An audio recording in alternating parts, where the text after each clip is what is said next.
Olá, Oscar. Saudações para aqueles que nos assistem. Hoje nós vamos iniciar uma série de vídeos que vão abordar questões de interesse do empresário, também do empregado, nessa que é uma importante interseção entre direito do trabalho e a qualidade de vida nas empresas. Atualmente está em evidência o conceito de ESG.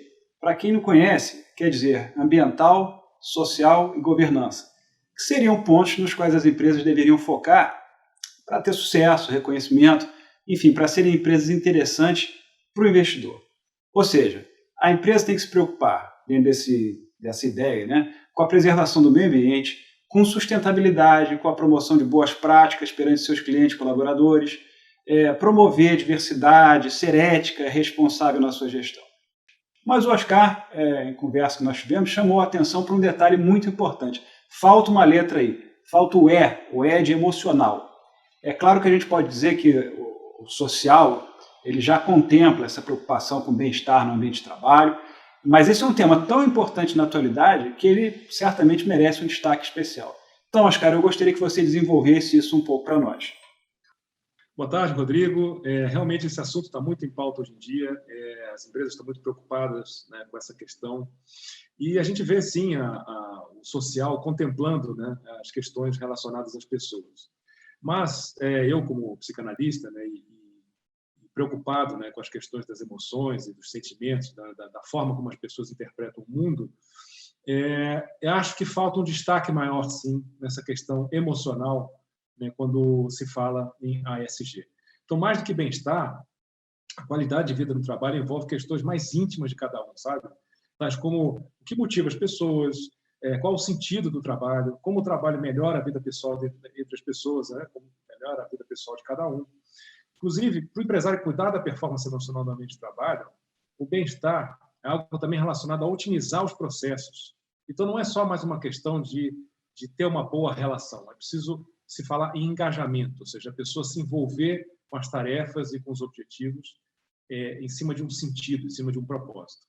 Eu acho que você abordou temas de grande relevância e com essa atual crise econômica, também a crise sanitária, isso ainda ficou mais evidente, né? Nós podemos ver que a preocupação nas empresas com esse assunto aumentou muito. Para termos uma dimensão do problema e da repercussão nos negócios das questões relacionadas ao bem-estar emocional, eu vi dados divulgados numa matéria da revista Exame que indicam que o índice de afastamento de trabalhadores por problemas de saúde mental subiu mais de 23% entre 2019 e 2020. Você veja, esse é um assunto, né, que não pode mais ser considerado como não relevante, né? E eu sempre me pergunto, né, quantas empresas deixam de ganhar por não favorecer um ambiente de trabalho mais criativo e engajado, né? Qualquer melhoria, né, nesses aspectos relacionados às emoções das pessoas, né, e aos interesses pessoais das pessoas versus, né, em convergência com os interesses da empresa, certamente você tem melhora nos resultados, né, tem melhora, inclusive, na percepção do mercado sobre como a sua empresa é e como ela pretende ser, né, para frente. Isso tudo aí que nós estamos conversando, eu acho que alguns dos problemas que surgem, né, dizem respeito à falta de informação objetiva para o empresário e à necessidade de compreender que esse é um assunto muito profundo. Ele exige atenção e ação. O que a gente vê no dia a dia é um esforço muito protocolar, mas no fundo, acho que a pergunta é qual é o impacto que isso traz para a empresa e para os trabalhadores. Nós sabemos que essa cobrança ESG, ela surgiu por uma preocupação dos investidores. Mas e nós, né? O que nós ganhamos com isso? Então, Oscar, eu gostaria que você nos falasse um pouco dessa proposta do ESG mais E.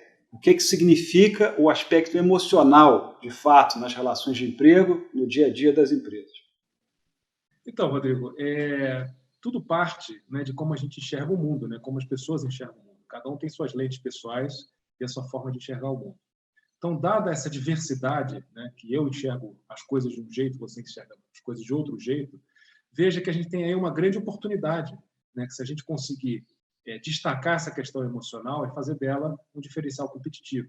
Então, veja, eu falo daquele fluxo básico, né, colocar de forma básica aqui, que é como a gente percebe o mundo. Então, eu percebo um acontecimento ou algo, isso gera um sentimento dentro de mim, que gera um pensamento e que culmina numa emoção. Emoção vem de ex movere, né, mover para fora.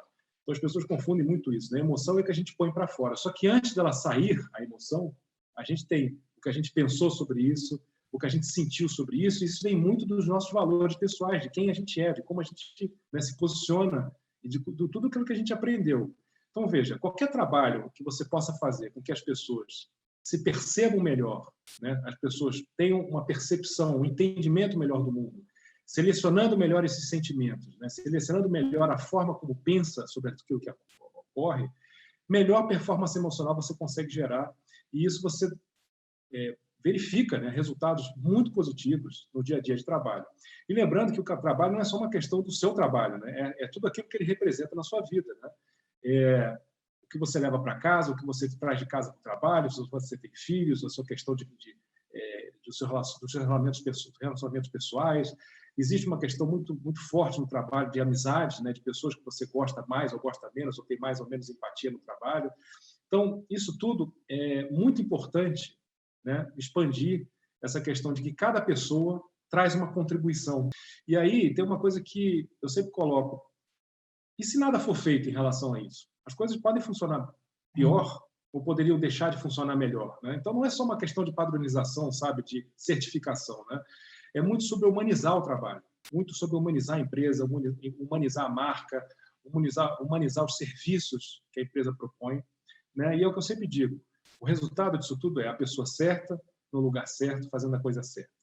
Quando você consegue ter esse encaixe, né, a sua empresa, né, o seu produto, o seu serviço é percebido como de alto valor para o mercado, né? E aí é o que eu sempre digo: as empresas se tornam magnéticas, elas ficam muito mais atraentes, né? Quando você tem esse transbordo, né, das emoções das pessoas se coadunando com as emoções corporativas, isso se refletindo em como a empresa se posiciona no mercado. Então, sabe, é muito mais equilibrar o processo, né, e as pessoas, o operacional com o estratégico, né, e colocar isso tudo a serviço, né, de você gerar emoções. Lembra, a gente se conecta através das emoções, né? Então, como as sinapses do nosso cérebro, né, a gente se conecta através das nossas emoções, aquilo que a gente põe para fora. Então, imagina o poder disso quando você pensa em se conectar com seus clientes, com o seu mercado, pensa em você se conectar com as inovações, as coisas que estão acontecendo para frente. É muito poderoso, Rodrigo.